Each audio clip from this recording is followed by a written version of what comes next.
សួស្តីខ្ញុំបាទឈ្មោះអង្គចិន្តាបម្រើការងារឲ្យក្រុមហ៊ុន Super Kid Studio នៅពេលនេះខ្ញុំបាទសូមលើកយកកម្មវិធីរៀនកាត់តរូបភាពដោយខ្លួនឯងតាម DVD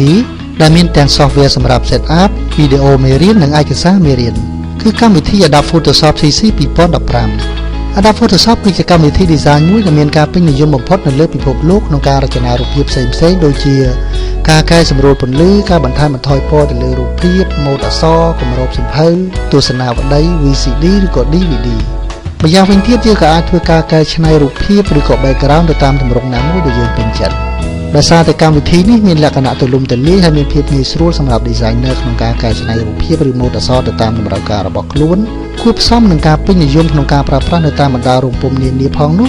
កម្មវិធី Adobe Photoshop បាន update version របស់ខ្លួនជាបន្តបន្ទាប់ទៅលើការប្រើប្រាស់ tool, option និង interface មួយចំនួនដែលមានលក្ខណៈល្អនិងងាយស្រួលប្រើពីមួយជំនាន់ទៅមួយជំនាន់